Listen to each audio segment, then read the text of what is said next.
नमस्कार दोस्तों, आप सभी का हमारे चैनल पे स्वागत है। तो गाइस आज हम बात करेंगे रेडियोलॉजी के बारे में। तो फ्रेंड्स आज हमारे साथ में है मेघना राय, जो एक पैरामेडिकल इंस्टीट्यूट में पढ़ाती हैं, रेडियोलॉजी की टीचर हैं। तो वो आज हमें बताएंगे रेडियोलॉजी के बारे में, radiology overview, MRI, CT scan, X-ray, इन सब की रिपोर्ट्स कैसे देखी जाती है और कौन कौन चीज़ों से हम इनको रिपोर्ट्स को पहचान सकते हैं।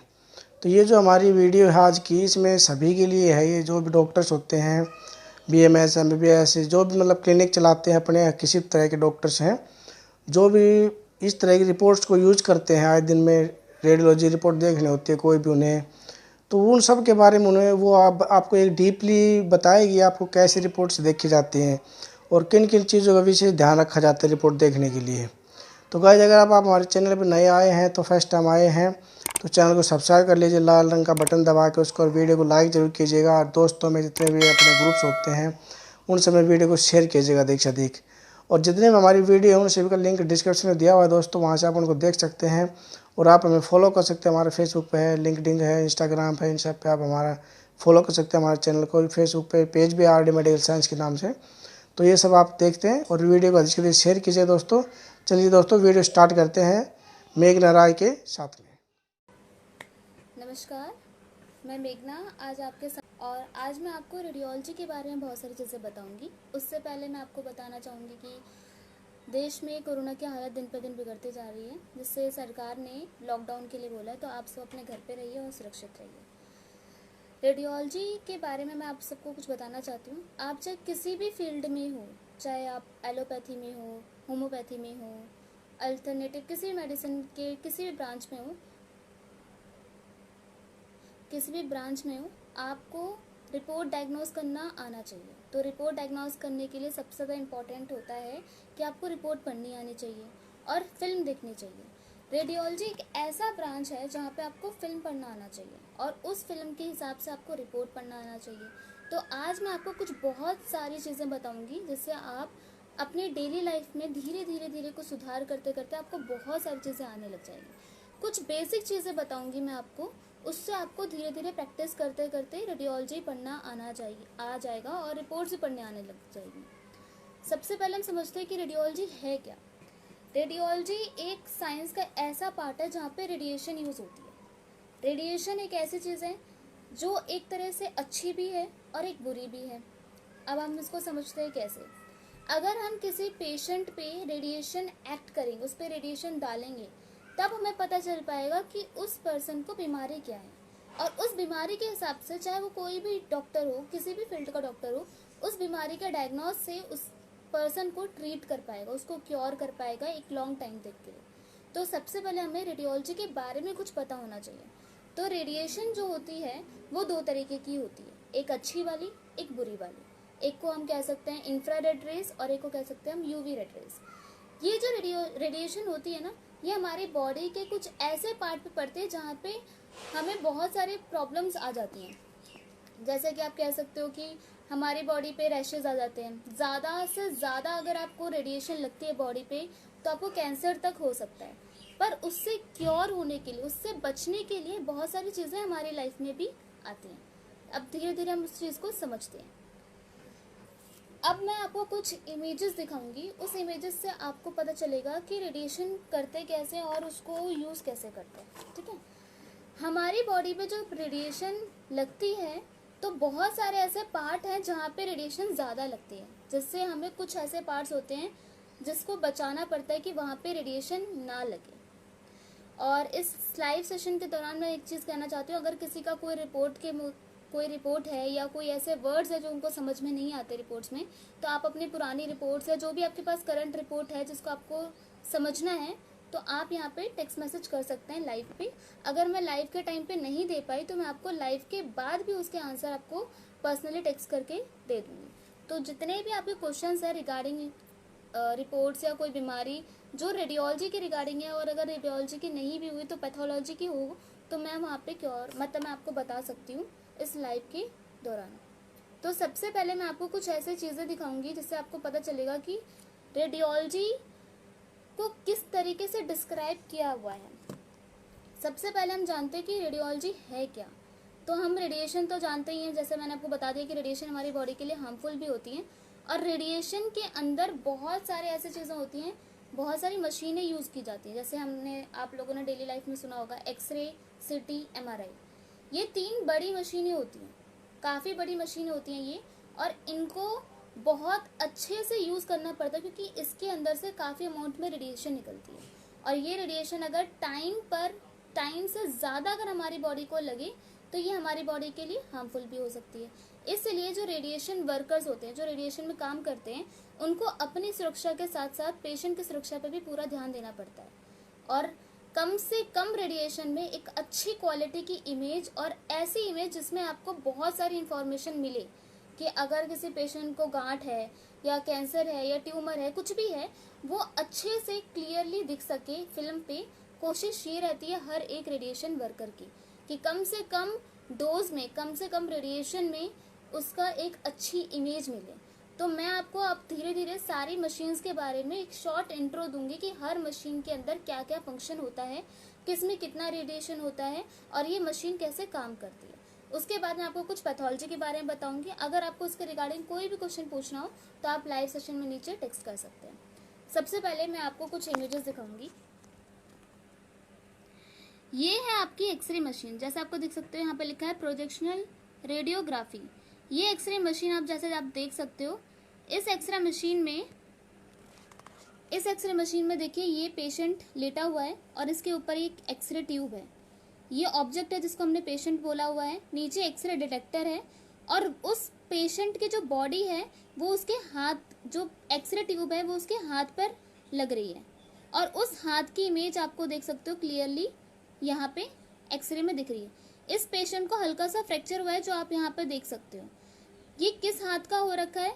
जो इसका फोर आर्म है उसका रेडियोग्राफ है। ये उसका चित्र बना हुआ है, ये डायग्राम बना हुआ है, उसका डायग्राम बना हुआ है। और इसे आप देख सकते हैं कि यहाँ पे एक छोटी सी इमेज बनी हुई है, और उस इमेज की वजह से ये क्लिनिकली आ चुका है कि इसको फ्रैक्चर है। तो ऐसे कुछ होता है प्रोजेक्शनल रेडियोलॉजी। ये प्रोजेक्शनल रेडियोलॉजी एक्सरे ट्यूब की है, एक्सरे मशीन की है। इस एक्सरे ट्यूब के अंदर से वो रेडिएशन निकलते हैं जो हमारी बॉडी के लिए यूजफुल भी है और हार्मफुल भी है। दूसरी आप इमेज देखते हैं, ये सिटी स्कैनर मशीन है। ये सिटी स्कैनर मशीन है। सिटी स्कैनर मशीन में आप देख सकते हो कि ये टेबल है। यही एक टेबल है जिसके ऊपर हमारी इमेज बनती है। तो ये एक एडवांस रेडियोलॉजी का पार्ट है। एडवांस रेडियोलॉजी का जो ये पार्ट है, इसमें आप देख सकते हैं कि इसमें बहुत सारे मैकेनिज्म होंगी। ये आप देख सकते हो कि ट्यूब सा देख रहे हो आप, ये गोल सा, इसके अंदर यहाँ पे पेशेंट लेटा होगा, और ये जो पूरे टेबल है वो अंदर की तरफ जाएगी, फिर बाहर आएगी, फिर अंदर, फिर बाहर। ये टाइम टू टाइम चलता रहेगा, अंदर बाहर ऐसे ऐसे चलता रहेगा। और इस टनल के अंदर एक्सरे ट्यूब होगी, जो आपने पहले वाली इमेज में देखा था कि ये एक्सरे ट्यूब है। सेम चीज सिटी के अंदर यहाँ पर एक्सरे ट्यूब होगी, और वो एक्सरे ट्यूब यहाँ पे घूमती रहेगी सर्कुलर मोशन में। जितना घूमेगी उतनी इमेजेस आएगी। तो यहाँ पे कुछ फिजिक्स अप्लाई होता है कि हमें कैसे पेशेंट पे कितना ट्यूब को रोटेट करवाना है और कितनी इमेजेस लेनी है। तो ऐसे कुछ हमारे सिटी की इमेजेस मिलती है। एक्सरे और सिटी, यही दो ऐसी मशीन है जहाँ पे एक्सरेज यूज होती हैं, जो हमारी बॉडी के लिए मैंने आपको बता चुकी हूँ कि यूजफुल भी है और हार्मफुल भी है। नेक्स्ट आपकी जो मशीन आती है, अब ये जो सिटी है, सिटी का देखिए मैंने ये स्पाइरल वीडियो सा बनाया है। आप ये देख सकते हो कि इसमें देखो जैसे पेशेंट ये लेटा है और ये टनल घूम रहा है। इस टनल को जैसे जैसे घूमेगा वैसे वैसे देखो ये रिंग बने हुए हैं। ये रिंग यही शो कर रहा है कि टनल घूम रहा है। जैसे जैसे टनल घूमता रहेगा वैसे वैसे आपको एक इमेजेस मिलती रहेगी। यानी आपको एक राउंड पे एक इमेज, एक राउंड पे एक इमेज, एक राउंड पे एक इमेज, ऐसे ऐसे करके आपको सिटी मिलती रहेगी। नेक्स्ट आती है MRI मशीन। आप ये MRI मशीन देख सकते हैं। MRI देखो आप सिटी मशीन पर देखो, ये टनल कितना छोटा है और ये कितना पतला है। इसकी विड्थ जो है बहुत कम है। मतलब ये सिंपल आप एक बैंगल समझ सकते हो। एक बैंगल के अंदर आप एक पेन डाल रहे हो, एक बैंगल के अंदर आप पेन डाल रहे हो, और ये पेन की वजह से मतलब एक बैंगल जो आपका घूमता जा रहा है, और सिटी के अंदर ये बैंगल नहीं है, ये बहुत टनल सा है। ये टनल आगे बढ़ता जा रहा है। तो आप ये देख सकते हो कि ये ट्यूब जो है उसके अंदर आपके सिटी पेशेंट जो टेबल पे लेटा होगा ये आगे बढ़ता रहेगा और इमेजेस आती रहेगी। ठीक है, आपने देखा कि यहाँ पे एक्सरे, सिटी, एमआरआई, ये तीनों इमेजेस कैसे सारी अलग अलग हो रही हैं। इन तीनों चीज़ों में मैं आपको डिफरेंस बताऊंगी कि कैसे।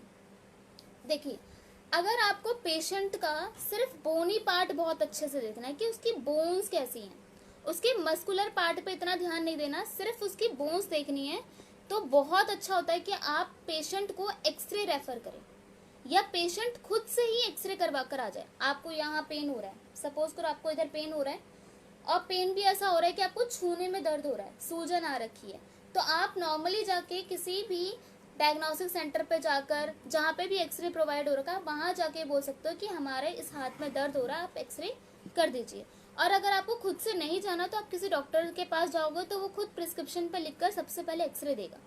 अगर वो बीमारी आपकी एक्सरे में नहीं है, सपोज करो वो उसमें आया ही नहीं कि बीमारी है क्या, कि वो उसमें फ्रैक्चर है क्या है, वो कुछ कुछ कम्प्लीटली शो नहीं हो पा रहा, तो फिर डॉक्टर आके रिकमेंड कर देंगे सिटी के लिए। अगर आप 2 मिनट के लिए ऐसा भी मान लो कि अगर सिटी में भी नहीं हो पाया तो डॉक्टर रिकमेंड कर देंगे एमआरआई के लिए। एमआरआई लास्ट होता है कि आपको यहाँ पे पता चलना ही चलना है कि कैसे वहाँ पे जैसे लास्ट आपको पता चल जाएगा कि वहाँ पर आपको क्या प्रॉब्लम है, लास्ट आपके पास होता है एमआरआई। ठीक है, उस एमआरआई में आपको पता चल जाएगा कि आपको प्रॉब्लम क्या है। तो एक्सरे में आपको जस्ट बेसिक चीज़ें पता चलेंगी, सिटी में थोड़ी सी और एडवांस्ड और एमआरआई में थोड़ी सी और एडवांस्ड, ऐसे आपको धीरे धीरे सारे सर्कुलर चीज़ें मिलती रहेंगी।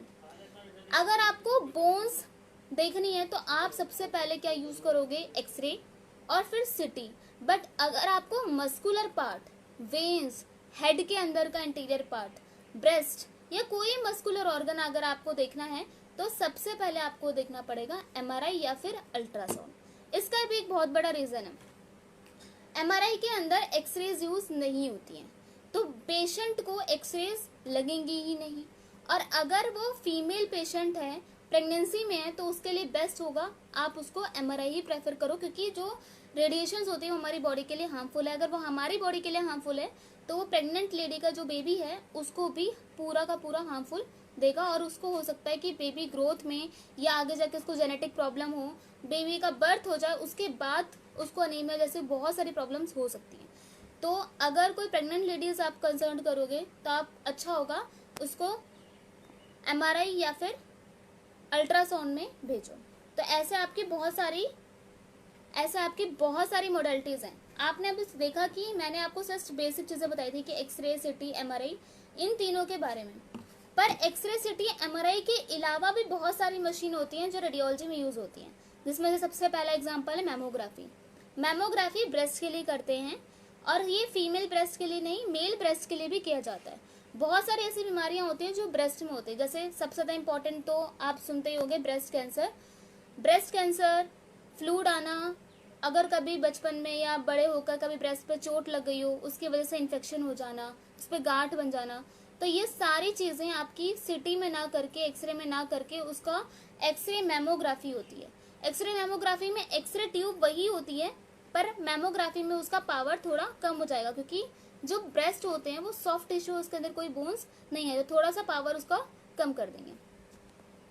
मैमोग्राफी के टाइम पे बस एक चीज़ ध्यान रखनी है कि जो फीमेल कंटेस्टेंट आपके पास आई हुई है, अगर वो 40 साल से ऊपर है, अगर उसकी एज 40 साल से ऊपर है, तो आप उसको मैमोग्राफी के लिए एडवाइस ना करो, क्योंकि 40 साल से ऊपर अगर कोई पेशेंट है तो वो आगे जाके बेबी जर्मिनेट नहीं कर पाएगी, और अगर वो बेबी जर्मिनेट नहीं कर पाएगी तो उसके बॉडी में अगर रेडिएशन लगती भी है तो बेबी को नहीं जाएगा। और इस चीज़ का आपको काफ़ी ध्यान देना पड़ेगा कि वो 40 साल से बिलो ना हो, 40 साल से ऊपर ही हो। अगर 40 साल से ऊपर है तभी आप उसका एक्सरे मैमोग्राफी करोगे, वरना नहीं करोगे। इसके अलावा एक और मशीन होती है ओपीजी। ओपीजी एक ऐसी मशीन होती है इसमें आप दांतों का एक्सरे करते हो, टीथ का एक्सरे होता है इसमें सारे। इसमें इंडिकेशंस, मतलब पेशेंट को क्या क्या प्रॉब्लम हो सकती है कि अगर उसका कोई दांत टूटा हुआ हो, उसको दांत में कुछ रॉड डलवानी हो, उसके इंसेक्ट पड़ गए हो, कीड़े पड़ गए हो दांत में कोई भी दिक्कत हो, मेटल हो, क्लच लगवाना हो, कोई भी इशू हो, तो डॉक्टर उसको बोलते हैं कि ओपीजी करवा कर लाओ।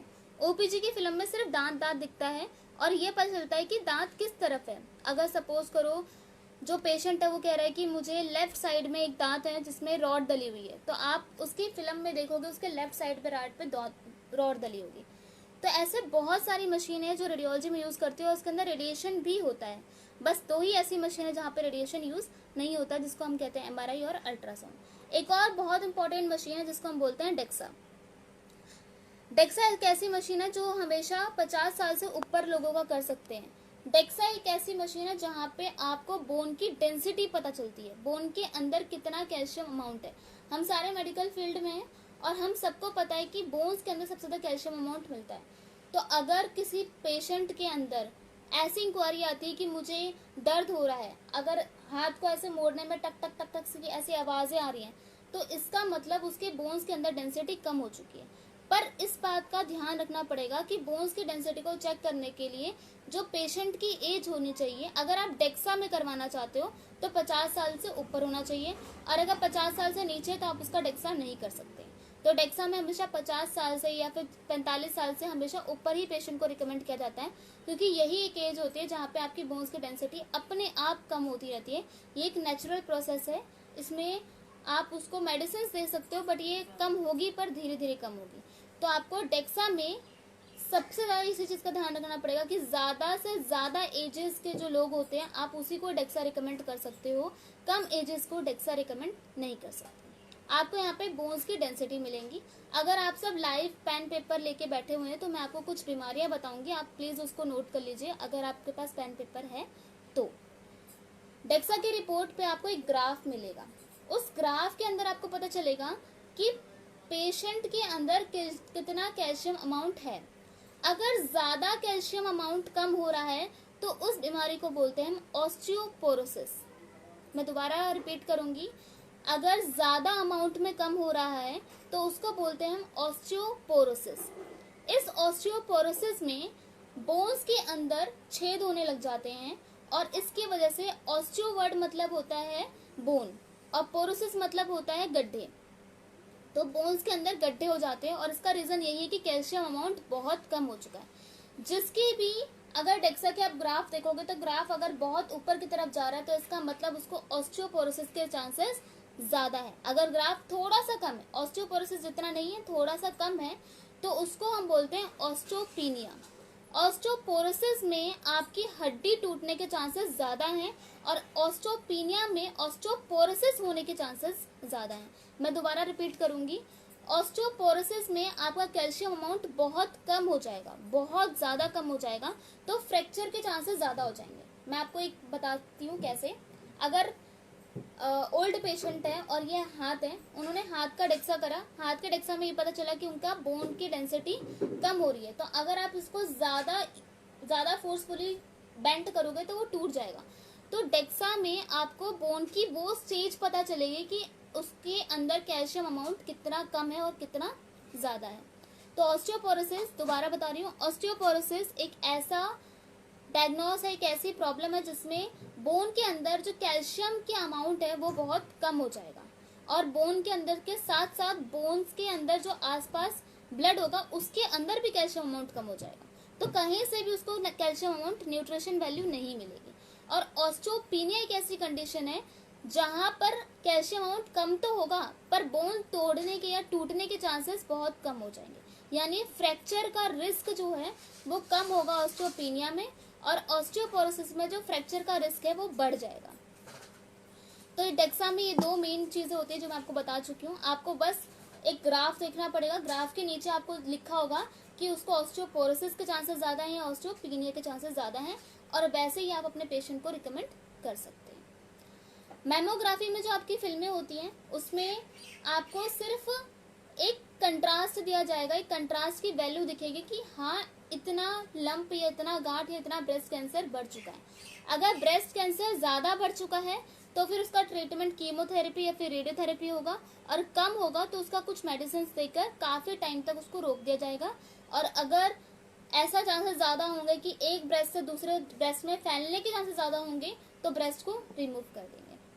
बहुत सारी ऐसी मशीनें हैं जो एक्सरे में यूज़ होती हैं पर उसके अंदर रेडिएशन नहीं होती, जिसे कहते हैं MRI और अल्ट्रासाउंड। अब हम थोड़ा सा ब्रीफली इंट्रोडक्शन पढ़ेंगे MRI का।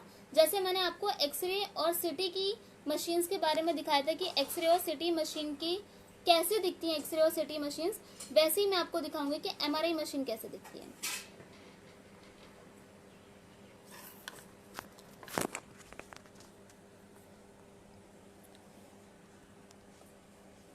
ये है आपकी ओपन एमआरआई। दो तरह की एमआरआई होती है, ओपन और क्लोज। तो ये है आपकी ओपन एमआरआई।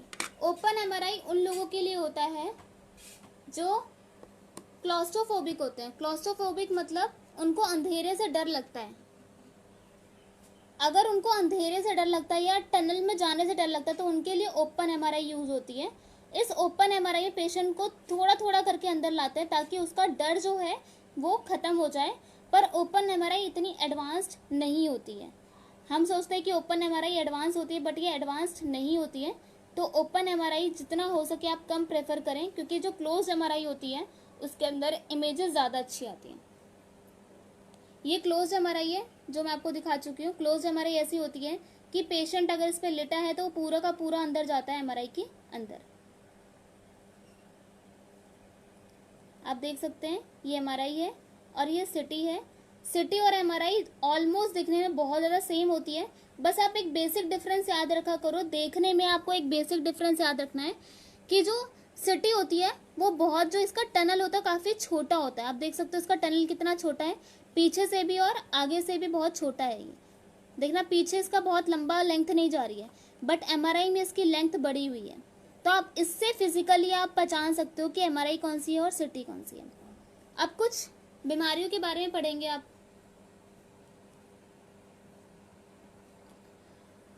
कुछ बीमारियों के बारे में पढ़ेंगे। उससे पहले हम पढ़ते हैं कि सिटी में आपको एक्सरे, सिटी और एमआरआई में जो ये ब्लैक एंड व्हाइट का शेड होता है वो क्या होता है। ब्लैक एंड व्हाइट का शेड,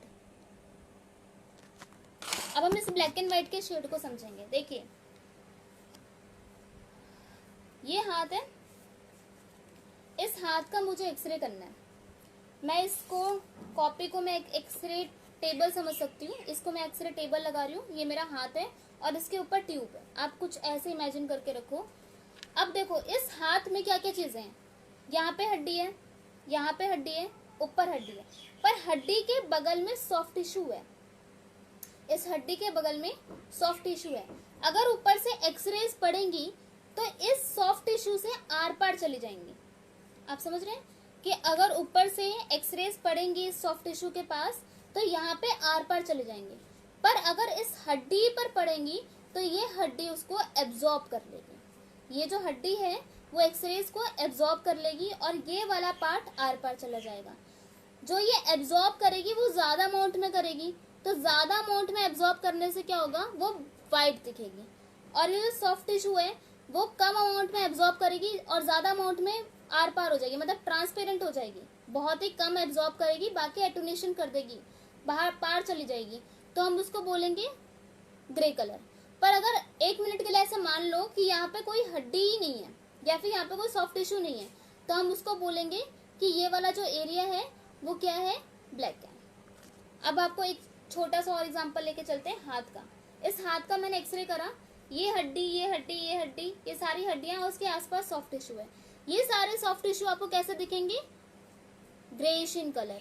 ये जो बीच में हड्डी है ये कैसे दिखेगी आपकी, वाइट। पर मैंने इसको पूरे बोर्ड पे जब इसको रखा था, जब मैंने इसको पूरे बोर्ड पे रखा था तो ये वाला एरिया जहाँ पे कुछ भी नहीं आ रहा, ये वाला एरिया जहाँ पे कुछ भी नहीं आ रहा, यहाँ पे ना कोई हड्डी है ना कोई सॉफ्ट टिश्यू है, तो ये आपका दिखेगा ब्लैक।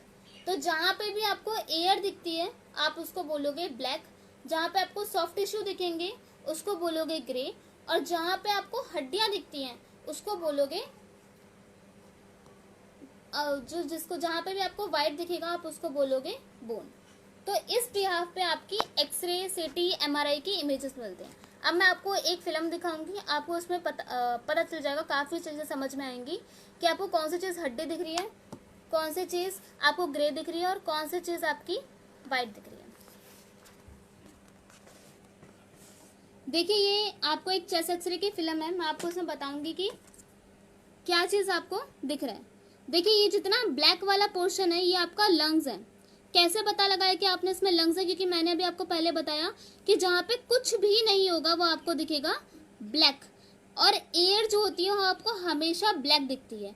तो ये लंग्स हैं, लंग्स में पूरी की पूरी एयर भरी हुई है। जैसे आप देख सकते हो कि इसमें लंग्स आपको जो शो कर रखे हैं वो क्या दिख रहे हैं, आपको ब्लैक दिख रहे हैं। तो इसमें यहाँ पे आपका एयर है। अब देखो यहाँ पे जो हड्डी जा रही है, ये ऊपर जो जा रही है, ये जो बीच बीच में जा रही है, ये सारी क्या आपकी रिब्स, और जो ये ऊपर जा रही है ये क्या है, क्लेविकल। तो रिब्स और क्लेविकल बोथ हमारी दोनों की दोनों हड्डियां हैं। ये हमारी पीछे वर्टिबल कॉलम है, ये भी हमारी हड्डी है, और इसकी वजह से ये क्या दिख रही है हमें, वाइट। पर जो ये बीच में ये हमारा हार्ट है, हार्ट हमें वैसे अभी आपको ये मैं फोन में इमेज दिखा रही हूँ इसलिए फ्लैश की वजह से ये वाइट दिख रही है, पर आप जनरली अगर कोई भी फिल्म देखोगे लाइट में तो ये आपको हल्की सी ग्रे दिखेगी। तो ये ग्रे दिखती है क्योंकि ये सॉफ्ट टिश्यू है। और इस लंग्स के बीच में नीचे क्या होता है, डायफ्राम। ये नीचे वाला आपका डायफ्राम होता है, और नीचे आपका पूरा इंटेस्टाइन, लीवर, स्टमक, ये सारी चीजें होती है। तो यहाँ पे आपके सॉफ्ट टिश्यू होते हैं, तो ये भी आपको क्या दिखेंगे, ग्रे। तो आपको काफी चीज समझ में आएगी आपको क्या चीज क्या दिखेगी। मैं दोबारा रिपीट करूंगी अगर आप नोट डाउन कर रहे हैं तो। आपको यहाँ पे जो ब्लैक वाला पोर्शन दिख रहा है ये है आपका एयर। जो आपका ये ग्रे वाला पोर्शन दिख रहा है, ये वाला ग्रे वाला पोर्शन, ये आपका दिख रहा है सारा सॉफ्ट टिश्यू। और जो ये व्हाइट व्हाइट पोर्शन दिख रहा है जो बीच बीच में से रिब्स जा रही है, वो सारे के सारे क्या है, बोन्स। तो कुछ इस तरीके से आपको दिखती है एक्सरे की फिल्म्स। अब मैं आपको बताऊंगी फ्रैक्चर्स के बारे में। तो कुछ फ्रैक्चर्स के बारे में आपको बताऊंगी कि फ्रैक्चर्स दिखते कैसे हैं। उससे पहले आपको पता होना चाहिए कि टाइप ऑफ फ्रैक्चर कितने हैं। तो ये हैं आपके टाइप ऑफ फ्रैक्चर्स। इतने तरीके के आपके फ्रैक्चर्स पाए जाते हैं। सबसे पहले ये है ट्रांसवर्स फ्रैक्चर। सबसे पहला वाला आपका है ट्रांसवर्स फ्रैक्चर। इसमें जस्ट एक मिड लाइन पे हल्का सा फ्रैक्चर आता है ट्रांसवर्स, सिर्फ एक बोन के अंदर बीच में से कट आता है। अगर वो लीनियर कट है, मतलब ट्रांसवर्सल सेक्शन में है, ट्रांसवर्स साइड में है, तो इसको बोलते हैं हम ट्रांसवर्सल सेक्शन। और अगर इसमें लंबे में है तो हम इसको बोलेंगे लीनियर सेक्शन, लीनियर फ्रैक्चर या फिर लॉन्गिट्यूडनल फ्रैक्चर। फिर आता है थर्ड में ऑब्लिक। ऑब्लिक मतलब होता है तिरछा। तिरछे में आप यहाँ पर लगा सकते हो 45 डिग्री का एंगल। जब 45 डिग्री एंगल में आपका फ्रैक्चर होता है तो उसको बोलते हैं ऑब्लिक फ्रैक्चर। और अगर वो पूरा का पूरा फ्रैक्चर ऑब्लिक में पूरा कट गया, ऑब्लिक में ही वो पूरा अलग हो चुका है, तो हम उसको बोलते हैं ऑब्लिक डिस्प्लेस्ड फ्रैक्चर। दो चीज होते हैं, एक ऑब्लिक फ्रैक्चर है, एक ऑब्लिक डिस्प्लेस्ड फ्रैक्चर। इसको ध्यान समझिए। ऑब्लिक फ्रैक्चर में आपको सिर्फ हल्का सा फ्रैक्चर होगा, पर ये हड्डी पूरी अलग नहीं होगी। पर oblique fracture, oblique displaced fracture में ये पूरी की पूरी हड्डी अलग हो जाएगी। नेक्स्ट है स्पाइरल फ्रैक्चर। स्पाइरल फ्रैक्चर मतलब पीछे से घूमकर आया है, यानी दो कर्व बने हैं इस फ्रैक्चर के अंदर। दो कर्व बने हैं इस फ्रैक्चर के अंदर, आप देख सकते हो स्पाइरल फ्रैक्चर में। और अगर हल्की सी, बहुत हल्की सी माइनर से दिखी है, जिसे हम बोलते हैं ग्रीन स्टिक फ्रैक्चर। हल्की सी बिल्कुल माइनर सी फ्रैक्चर होता है तो हम उसे बोलते हैं ग्रीन स्टिक फ्रैक्चर। और सबसे कॉम्प्लिकेटेड होता है जो ज़्यादा बड़े बड़े फ्रैक्चर्स में होता है, यानी बड़े बड़े, अगर आप बहुत बड़ा एक्सीडेंट होता है तब आपका देखते हो कि ये कम्युनिकेटेड फ्रैक्चर होता है। ये कम्युनिकेटेड फ्रैक्चर बहुत ही कम दिखता है। अगर कोई बड़ा एक्सीडेंट हुआ है तो ये आपको बोलते हैं कम्युनिकेटेड फ्रैक्चर। इसमें बहुत सारे छोटे टुकड़े हो जाते हैं जो आपके फ्लैश में, यानी आसपास जो मांस होगा उसमें तक दिख जाता है। देख रहे हैं आप बहुत अच्छे से सारे फ्रैक्चर्स। फर्स्ट है आपका ट्रांसवर्स, सेकंड है आपका लीनियर, थर्ड है ऑब्लिक नॉन डिस्प्लेस्ड, फिर है ऑब्लिक डिस्प्लेस्ड, फिर है स्पाइरल, फिर है ग्रीन स्टिक और फिर है कम्युनिकेटेड। अब मैं आपको कुछ फ्रैक्चर की इमेजेस दिखाऊंगी। बहुत कॉमन फ्रैक्चर्स हैं ये देखिए, ये है आपका रिस्ट का फ्रैक्चर। ये है आपका रिस्ट, ये आपकी कलाई है, ऊपर आपका हाथ है, और ये जो दो हड्डी होती है उसमें से ये वाली जो हड्डी होती है जिसमें फ्रैक्चर हुआ है उसे बोलते हैं रेडियस, और दूसरी वाली है अल्ना, इसे बोलते हैं हम रेडियस और ये अल्ना। अब आप इसमें देखिए, ये ट्रांसवर्स फ्रैक्चर है क्योंकि इसमें ऐसे कटा हुआ है। अगर ये ऊपर से ऐसे कटा होता यूं करके तो ये होता है लीनियर फ्रैक्चर। अभी आप इसको ऑब्लिक फ्रैक्चर भी नहीं बोल सकते हैं। अब आप ये देखो कि एक ही चीज की, एक ही पर्सन की दो इमेज है, एक ये और एक ये चीज क्या होती है कि आपको एक ही चीज के दो दो इमेजेस मिलती हैं। अब आपको ये चीज समझनी है। आपने डॉक्टर के प्रिस्क्रिप्शन पर देखा होगा, आपको बहुत बार लिखा होगा एपी, पीए, लेटरल, ऑब्लिक। ये चार चीजें लिखी होगी। आप अपने प्लीज, अगर आपके पास पेन कॉपी तो आप ये लिख लीजिए। एपी, पीए, लेटरल ऑब्लिक। आप सबने लिख लिया APPA lateral oblique. AP/PA lateral की स्पेलिंग LATERL और ऑब्लिक OBLIQE। ठीक है। APPA लेटरल ऑब्लिक समझने के लिए आप थोड़ा सा ध्यान दीजिए। देखिए ये पेशेंट है, ये पेशेंट है। आप सबसे पहले ये देखिए, ये जो हमारी बॉडी का एंटीरियर आगे वाला पार्ट है, हमारी बॉडी का जो आगे वाला पार्ट है इसको बोलते हैं हम एंटीरियर। ये जो हमारा पीछे वाला पार्ट है इसको बोलते हैं हम पोस्टीरियर। Anterior, posterior. अब मैं अपने हाथ पे देखूँ तो एंटीरियर वाला पार्ट कौन सा हुआ, ये, और पोस्टीरियर वाला पार्ट कौन सा हुआ, ये। दोबारा बता रही हूँ, ये एंटीरियर पार्ट है, ये पोस्टीरियर पार्ट है। अगर मैं ऐसे खड़ी हूँ, मान लो कि मैं ऐसे खड़ी हूँ, ये एंटीरियर पार्ट है, ये पोस्टीरियर पार्ट है। जैसे मैं आपके सामने बैठी हूँ, एंटीरियर ये, पोस्टीरियर पे, वैसे ये मेरा हाथ है, एंटीरियर ये, पोस्टीरियर ये। और यहाँ पे हमारी एक्सरे ट्यूब है, जो मैंने दूसरे हाथ से बनाई, ये एक्सरे ट्यूब है। इस एक्सरे ट्यूब पे सबसे पहले अगर ए वाला पार्ट आता है तो हम उसको बोलते हैं AP व्यू, एंटीरियो पोस्टीरियर व्यू। और अगर मैं इसको उल्टा कर दूं, इस पेशेंट को उल्टा कर दूं ऐसे, और ट्यूब ये रही, तो ट्यूब के सामने अगर हमारा P वाला पार्ट पहले आता है तो हम इसको बोलते हैं PA व्यू। इस ट्यूब के सामने P वाला पार्ट अगर पहले आता है तो हम इसको बोलते हैं PA व्यू। अगर इसी हाथ को मैं अगर तिरछा कर लेती हूँ, ये A है, AP है, ये PA है, और अगर मैंने इसको तिरछा करा ऐसे तो इसको बोलते हैं हम लेटरल। अगर मैं इसको तिरछा करा, ये AP है, ये PA है, और इसको मैं तिरछा करूंगी तो लेटरल। और ऑब्लिक होता है इस तिरछे का भी आधा, यानी इस चीज को हल्का सा टेढ़ा कर देना, तो हम उसको बोलते हैं ऑब्लिक। ठीक है। एक क्वेश्चन आया हुआ है, मैम अगर रेड की स्पाइन के मंकी खिसक हो जाए तो वो ठीक हो सकता है। अगर रेड की हड्डी, अच्छा, अगर रीढ़ की हड्डी के मंके खिसक जाए तो वो ठीक हो सकता है। हाँ, वो ठीक हो जाएगा। प्रॉपर इसका न्यूरोथेरेपी और बहुत सारे चीज़ों में उसका इलाज है, तो आपको बस एक अच्छे कंसल्टेंट के पास जाना पड़ेगा कि वो ठीक कैसे होगा। इसके लिए प्रॉपर, अगर आप एलोपैथी में देखा जाए तो स्क्रू वगैरह लग जाते हैं और वो जल्दी ठीक हो जाता है, रिकवर हो जाते हैं। अगर ओल्ड एज है, काफ़ी बूढ़े हो चुके हैं वो, और तब आपके उनका डिस्प्लेस हो चुका है, तब उसमें थोड़ा सा टाइम लगेगा। बाकी अगर न्यू एज है, एडल्ट है, तो वो काफ़ी जल्दी ठीक हो जाता है। हाँ, ठीक है। अब आपने ये 4 व्यू समझे, APPA लेटरल ऑब्लिक, ये 4 व्यूज़ हैं। अब से अगर आप कभी भी रिपोर्ट देखेंगे तो आपको कभी कंफ्यूजन नहीं होगी कि AP क्या है, लेटरल क्या है, PA क्या है और ऑब्लिक क्या है। आपको एक ओवरव्यू मिल गया है APPA लेटरल ऑब्लिक की। और डॉक्टर्स हमेशा चेस्ट एक्सरे छोड़कर, डॉक्टर्स हमेशा चेस्ट एक्सरे और 2-3 एक्सरे छोड़कर हर एक एक्सरे के 2 व्यू रखते हैं। 2 व्यू लिखने का भी एक अपना लॉजिक होता है कि अगर एक व्यू में कोई चीज़ क्लियरली नहीं दिख रही तो वो दूसरे व्यू में क्लियरली दिख जाएगी। ज़्यादा से ज़्यादा ऐसा होता है कि AP व्यू में हर चीज़ क्लियरली दिख जाती है, और एक अल्टरनेट ऑप्शन रखने के लिए कि हाँ, हम एक बार दूसरे व्यू में एक बार देख लेते हैं, तो दूसरा अल्टरनेटिव ऑप्शन में आप कुछ भी लेके चल सकते हो। अगर आपके पास AP व्यू है तो आप PA लेटरल ऑब्लिक तीनों में से कुछ भी ले लो। अच्छा होगा कि डॉक्टर के रिकमेंड करने पर ही आप वो व्यूज़ करवाओ। ठीक है। नेक्स्ट आते हैं, मैं आपको कुछ बीमारियां बताऊंगी रिगार्डिंग एक्सरे सिटी हमारे तीनों के हिसाब से। कुछ आपके स्पाइन से रिलेटेड बीमारियां होंगी। जैसे आपने जानते होंगे कि हमारे स्पाइन का एक कर्वेचर होता है, कर्व होता है ऐसे वाला। ठीक है। सबसे पहले स्पाइन के बारे में थोड़ा सा बताऊंगी। सबसे ऊपर वाली जो हड्डियां होती है, स्टार्टिंग की जो 7 होती है, वो कौन सी होती है, सर्वाइकल। फिर जो पीछे वाली होती है उसे बोलते हैं थोरेसिक। फिर आती है लंबर, और फिर आती है सैक्रम, फिर आती है कॉकेक्स।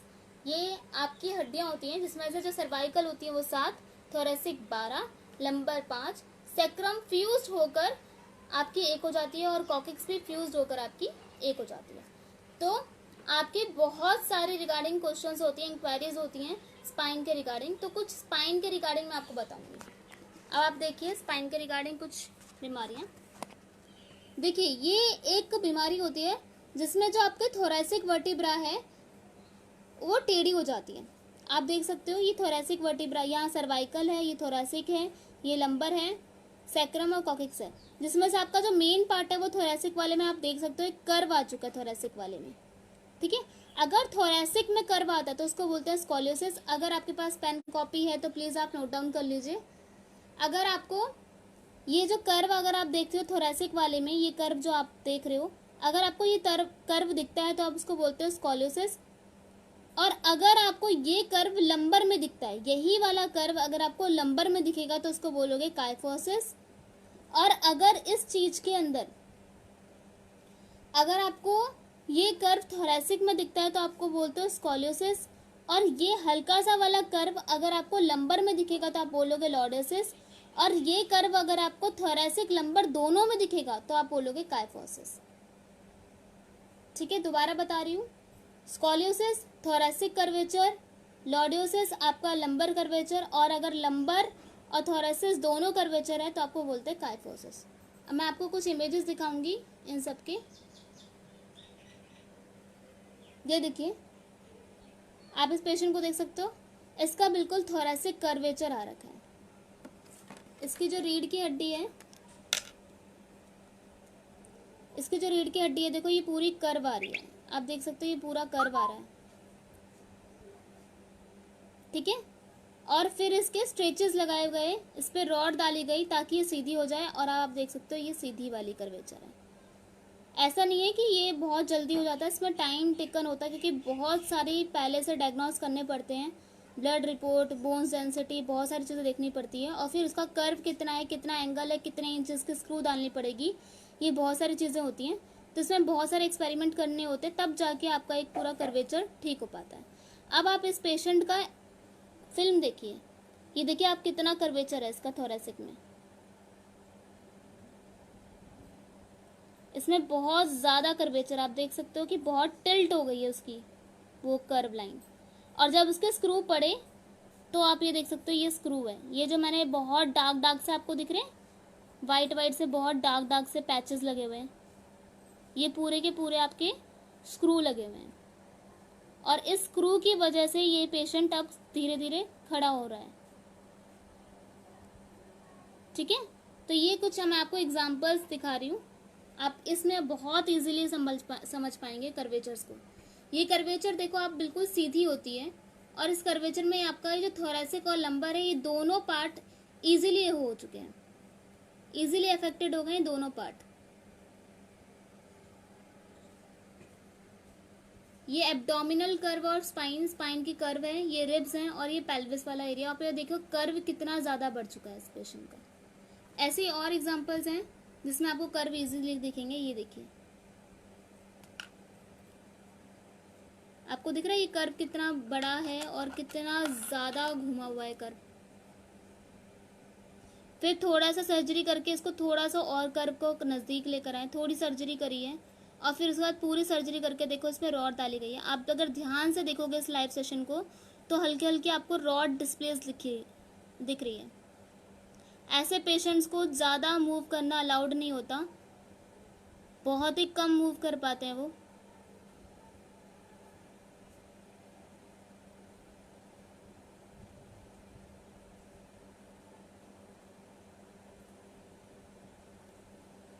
देख रहे हैं आप, ये कुछ कर्वेचर होते हैं, आपको वो कर्वेचर पे ध्यान देना पड़ता है कई बार। अब आप ये कुछ कर्वेचर देखिए, इसके अंदर कर्वेचर 38 डिग्री का है। जब इसको ठीक करा था तब का 38 डिग्री है। इस पेशेंट का ये जो कर्वेचर है वो 38 डिग्री है, अभी भी पूरी तरह क्योर नहीं हो पाया है। और अभी किस पोजीशन में था पहले आप वो देखिए, 80% कर्वेचर है इसका। देखो इसका थोरेसिक वाला एरिया कितना ज़्यादा बोर्ड हो चुका है, यानी अब ये पेशेंट ऑलमोस्ट झुक के चलने लग गया था मतलब। देखिए आप, ये 80% कर्वेचर है आपका इसमें, और इसमें 38% है, बहुत ज़्यादा क्योर हुआ है। अब इसके दोबारा स्क्रू खुलेंगे और दोबारा उसको रिक्रिएट करेंगे। ऐसे आपके बहुत सारे कर्वेचर्स आपको देखने को मिलेंगे। ये देखिए एक और पेशेंट की कर्वेचर है, इसमें आप देखो इसका स्पाइन ऑलमोस्ट बहुत टेढ़ी हो चुकी है। ये स्पाइन देखो कितनी टेढ़ी हो चुकी है। और इसकी वजह से पेशेंट का चलना फिरना, उसके डिस्क का मजबूत होना, वो सारी चीज़ें ख़त्म हो जाती हैं धीरे धीरे।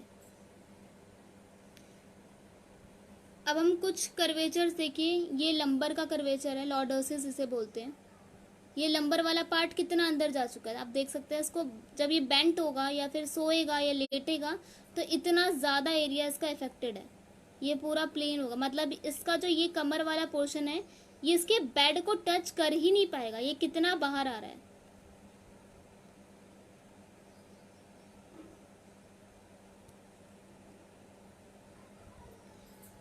ऐसे बहुत सारे इमेजेस हैं मेरे पास जो मैं आपको दिखा रही हूँ। एक ये लॉर्डोसिस का है जिसमें आप ये देखो पूरा कर्वेचर देख पा रहे हो। इसमें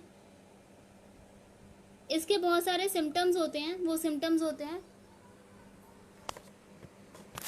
पेन इन बैक एरिया पे बहुत ज़्यादा पेन होना। बैक एरिया, इस पूरे एरिया पे, जिस एरिया पे कर्वेचर होगा उस एरिया पे बहुत ज़्यादा पेन होगा। और सबसे बड़ी बात कि वो पेन नीचे तक जाएगा, नीचे मतलब दोनों पैरों में, ठीक है। और इनके बाउल और ब्लैडर यानी पेट के अंदर जो इंटेस्टाइन है और जो ब्लैडर है उसकी तक शेप चेंज हो जाएगी। क्योंकि अब अगर उसको पहले से बाय बर्थ ये इशू है तो धीरे धीरे धीरे उसकी बॉडी के ऑर्गन्स उस चीज़ को अडेप्ट कर लेंगे, एक्सेप्ट कर लेंगे और उनके चेंजेस भी आ जाएंगे, ठीक है। डिस्ट्रॉफी ऑफ मसल्स, मसल्स के अंदर हमेशा पेन रहेगा।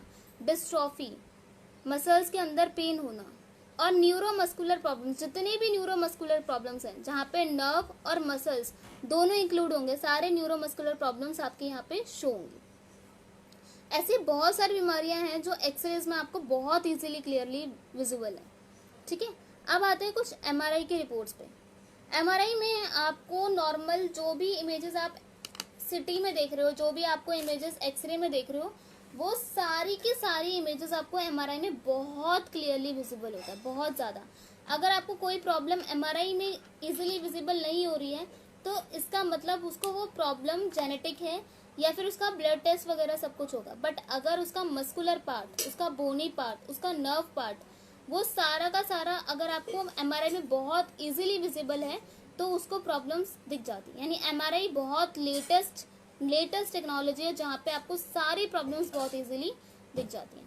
जिसमें से एमआरआई में आपके पास सबसे ज़्यादा देखते हो पेशेंट के पास या पेशेंट की इंक्वायरीज होती है स्ट्रोक, पैरालिटिक अटैक। ये ऐसे अटैक्स होते हैं या ऐसी कंडीशंस होते हैं जहाँ पे आपको इमरजेंसी में पेशेंट को लेके जाना पड़ता है। बहुत इमरजेंसी होती है कि आपको पेशेंट को तुरंत आपको एक्सरे में नहीं सीटी या फिर एमआरआई में ले जाना पड़ता है। तो अगर कभी भी आपके घर में, आपके आस पड़ोस पे कभी भी किसी को स्ट्रोक दिखे, आपको स्ट्रोक के सारे सिम्टम्स पता होंगे कि स्ट्रोक के सिम्टम्स क्या क्या होते हैं। स्ट्रोक के सिम्टम्स क्या क्या होते हैं आपको पता होंगे कि फेशियल पाल्सी मतलब किसी एक साइड या दोनों साइड आपका हर चीज़ लटक जाता है। जैसे आप नॉर्मली टंग बाहर निकालने के लिए बोलते हो तो आप जीभ निकाल लेते हो, पर स्ट्रोक के केस में वो लटक जाती है। ऐसे आँख में आप साइट दें, ऐसे बहुत सारे फेशियल पाल्सी डिसऑर्डर्स हो जाते हैं। तो उसमें क्या होता है कि कभी भी किसी पेशेंट को स्ट्रोक आए, किसी भी पेशेंट को स्ट्रोक आए तो सबसे ज़्यादा अच्छा होगा कि आप अपने नज़दीकी हॉस्पिटल, डायग्नोस्टिक सेंटर के पास जाएं और जाने से पहले, आप पेशेंट को ले जा रहे हो उससे जाने से पहले आप एक बार उनको कॉल कर लीजिए कि हमारे पास एक पेशेंट है, आधे घंटे 15-20 मिनट जो भी होगा टाइम ड्यूरेशन, कि इतने टाइम पहले इस पेशेंट को स्ट्रोक आया हुआ है, अगर आपके पास बेड खाली है तो हम पेशेंट को लेकर आएँ। आपको पहले फ़ोन करना इसलिए ज़रूरी हो जाता है क्योंकि आपको नहीं पता उस हॉस्पिटल में करंटली केस में कितने पेशेंट हैं वहाँ पे। तो अगर आप पहले से पता चलेगा तो आपका जो ट्रैवलिंग टाइम है वो कम हो जाएगा। आप सबसे पहले जाओगे स्ट्रोक के लिए, अच्छा होगा कि आप सबसे पहले सिटी में ना जाके एमआरआई में जाइए। एमआरआई में तुरंत उस पेशेंट को लेटाया जाएगा, आपसे कंसर्न फॉर्म भरवाया जाएगा कि पेशेंट के अंदर कभी रॉड वॉड डली है या नहीं डली, उसके पास कोई मेटालिक चीज़ है या नहीं, दांतों में तार लगी है या नहीं, बालों में क्लिप्स वगैरह, ये सारी चीज़ें आपसे पूछ ली जाएगी कि उसकी बॉडी में है या नहीं। और आपको या फिर वहाँ पे नर्सेज वगैरह जो होंगे वो चेंज कर देती है पेशेंट को। और 10 मिनट के अंदर अंदर स्कैन करके अगर ये पता चल जाता है कि स्ट्रोक उसका नया है, बहुत ही फ्रेश स्ट्रोक हुआ है, ब्लीडिंग हुई है जो ब्रेन में हुई है, अगर काफ़ी मतलब काफ़ी नया हुआ है, अभी कुछ 15-20 मिनट पहले या 2 घंटे पहले ही स्ट्रोक हुआ है, तो वो बहुत इजीली क्योर हो जाता है, बहुत इजीली ट्रीट हो जाता है।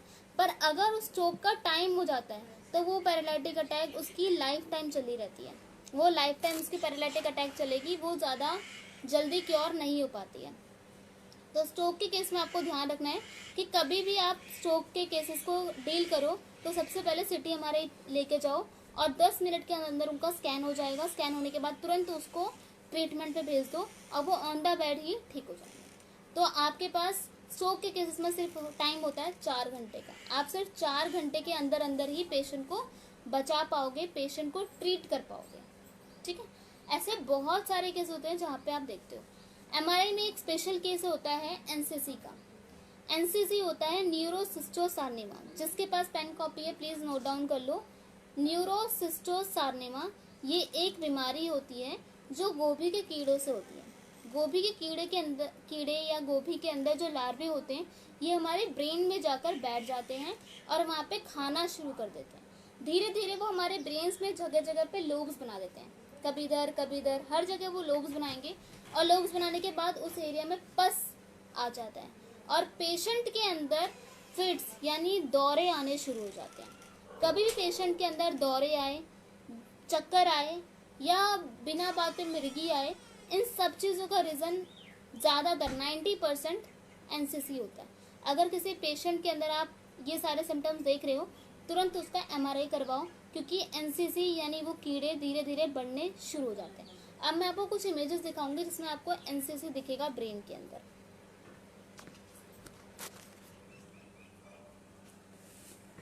ये देखिए, ये है वो ब्रेन जिसके अंदर एनसीसी हो रखा है। जितने भी ये छोटे छोटे स्पॉट हो रखे हैं वाइट वाले, जितने भी छोटे छोटे स्पॉट हो रखे हैं ये वाइट वाले, ये सारे के सारे एनसीसी हैं। ये सारे आपके एनसीसी यानी हर जगह पे कीड़ों ने खा रखा है। ये देखिए, जूम करके मैं आपको इमेजेस दिखा रही हूँ। हर जगह कीड़ों ने खा रखा है। देखो इस एरिया पे ब्लीड हो चुकी है। ब्लीड मतलब यहाँ पे नस फट चुकी है।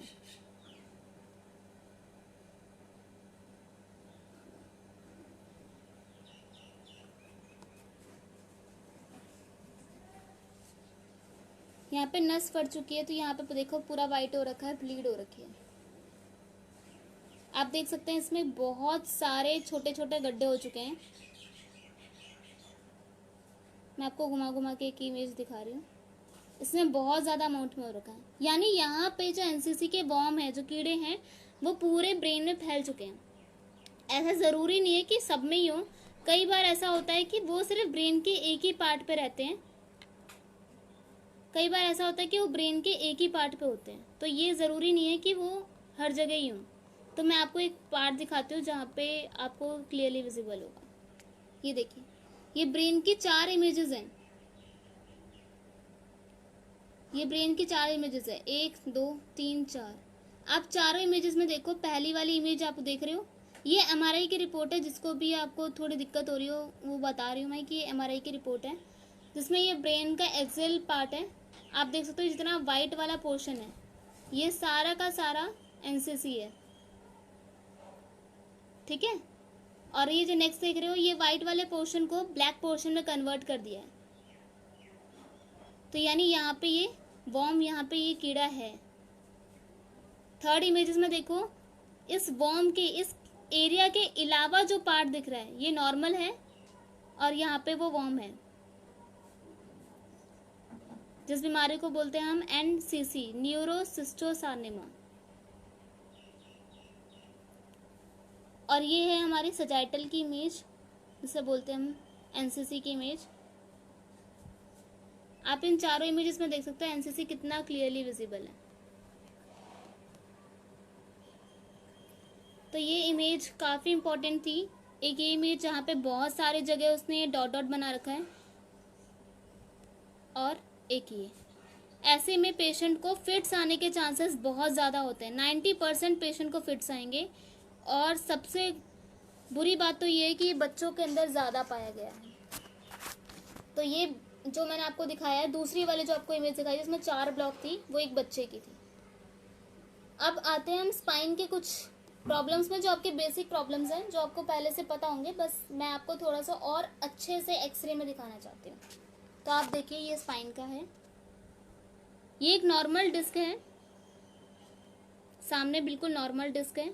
और ये डीजेनरेटिव डिस्क है। डीजेनरेटिव डिस्क मतलब क्या होता है, एक नॉर्मल डिस्क के अंदर थोड़ा सा पानी होता है, उस पानी की वजह से हमारे डिस्क मूवेबल होती है और पेशेंट मूव कर पाता है।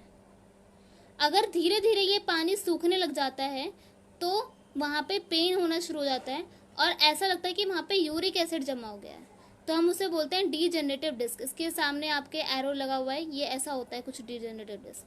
फिर आता है बल्गिंग डिस्क। कभी ऊपर से प्रेशर पड़ता है तो देखो आपके डिस्क का पीछे वाला जो ये पार्ट है, मैं आपको पेन से लोकेट करती हूँ। डिस्क का जो पीछे वाला पार्ट है ये देखो कितना ज़्यादा स्वेल हो चुका है, और इसके स्वेल होने की वजह से ये जो गड्ढे दिखते हैं आपको, ये स्पाइनल वाले गड्ढे होते हैं, यहाँ पे नर्व्स होती हैं। तो अगर ये मोटा हो रखा है तो इसकी नर्व पे, जो इसके अंदर नर्व होगी, वो पीछे से प्रेशर पड़ेगा, तो नर्व के पीछे भी प्रेशर पड़ता है, तो ये डिस्क बल्जिंग होगी। डिस्क बल्जिंग की वजह से आपकी नर्व प्रेस होगी। और नेक्स्ट देखो आपके डिस्क बल्ज कितनी हो चुकी है कि नर्व पूरी की पूरी दब चुकी है। इस वाले हर्निएटेड डिस्क वाली कंडीशन में पेशेंट का जो पेन होगा वो दोनों पैरों में जाता है। बल्गिंग डिस्क में सिर्फ उस पार्ट पे दर्द होगा, पर हर्निएटेड डिस्क में दोनों पैरों में जाता है, और इस एरिया पे भी आपका दिखेगा कि इस एरिया पे भी आपको पूरा दर्द महसूस होगा। तो कभी भी आपके पास ऐसा कुछ डिस्क का है तो आप प्लीज़ उसकी रिपोर्ट्स पे ध्यान देना कि उसकी रिपोर्ट पे बल्गिंग डिस्क लिखा है या हर्निएटेड डिस्क लिखा है। बल्गिंग मतलब सिर्फ उस पार्ट पे दर्द होना, हर्निएटेड मतलब उसका उस पार्ट के साथ उसके दोनों पैरों में दर्द आना, क्योंकि ये सारी नर्व आपकी नीचे की तरफ जाती है, क्योंकि नर्व्स जो होती हैं सिर्फ T6 तक ऊपर ही रहती है, T6 के बाद सारी नीचे जाने लग जाती हैं। अब आती है thinning of disc. Thinning of disc समझने के लिए सबसे पहले नॉर्मल डिस्क पे आते हैं। नॉर्मल डिस्क में आप लेंथ देख सकते हो, कैसी लेंथ है। नॉर्मल डिस्क में आपको लेंथ दिख रही है, बहुत इजीली आपको ये लेंथ दिख रही होगी कि बहुत अच्छी लेंथ है, और इसी को कंपेयर करो इस लेंथ से तो ये कितनी कम हो चुकी है, तो इसके लिए हम इसको बोलते हैं थिनिंग ऑफ डिस्क। लास्ट देखो, थिन तो हो ही रखी है, थिन तो हो ही रखी है, पर उसके साथ हड्डी भी बढ़ी हुई है। ये हड्डी देखो हल्की सी बढ़ी हुई है, फिर यहाँ पे भी हड्डी बढ़ी हुई है, जहाँ जहाँ मैं पेन से साइन मार्क लगा रही हूँ ये सारी हड्डियाँ बढ़ी हुई हैं। तो आप देखो यहाँ पे हड्डी बढ़ी हुई है, जहाँ पे भी हड्डी, एक टर्म आता है ऑस्टियोफाइट्स। ऑस्टियोफाइट्स मतलब स्पेलिंग आप देख सकते हो यहाँ पे, OSTEOPHYTE, ऑस्टियोफाइट। ऑस्टियोफाइट मतलब होता है कि बोन्स बड़ी होना, और ये ज़्यादातर तब होता है जब आपकी कैल्शियम का अमाउंट ज़्यादा हो जाता है। तो ये ऑस्टियोफाइट की कंडीशन है जहाँ पे आप देख सकते हो कि हड्डी थोड़ी सी बढ़ी हुई है। ठीक है, एक और वर्ड मैं आपको यहाँ बताऊंगी कि यहाँ पे आप देख रहे हो नर्व दब रही थी। मैंने आपको बताया कि बल्गिंग डिस्क और हर्निएटेड डिस्क में नर्व दबती है, पर बल्गिंग डिस्क में आपको दर्द यहीं तक रहता है, हर्निएटेड में आपका दर्द नीचे तक जाता है। तो यहाँ पे जब नर्व दबती है तो जितने भी हमारी क्रेनियल नर्व्स और थोरेसिक नर्व्स होती हैं वो कहीं ना कहीं हमारी बॉडी में सप्लाई देती है, कहीं ना कहीं हमारी बॉडी में सप्लाई देती है, और सप्लाई देने की वजह से उस जगह पे हमारा सर्कुलेशन बेटर हो पाता है। तो जहाँ पे भी ये दब रही है उस जगह पे तो दर्द होगा, पर जहाँ पे वो सप्लाई दे रही है उधर भी दर्द होगा। तो आप हमेशा ये चीज़ ध्यान रखें कि जब कोई पेशेंट आपके पास आता है, आप उसकी रिपोर्ट देखते हो कि सपोज करो उसकी रिपोर्ट पे T12 और L1 के बीच में नर्व दब रही है, तो आप याद रखें कि T12 और L1 के बीच में जो नर्व होती है वो कहाँ सप्लाई देती है। जहाँ सप्लाई देगी उधर भी दर्द होगा और उस जगह भी दर्द होगा। तो आपको कुछ बहुत बेसिक चीज़ें याद रखनी पड़ती हैं। बाकी नर्व्स वाले इश्यूज तो अगर आपके स्पाइन में कोई इशू है, वर्टिबल कॉलम में कोई इशू है, तो आपको नर्व वाली इशू दिखेगी।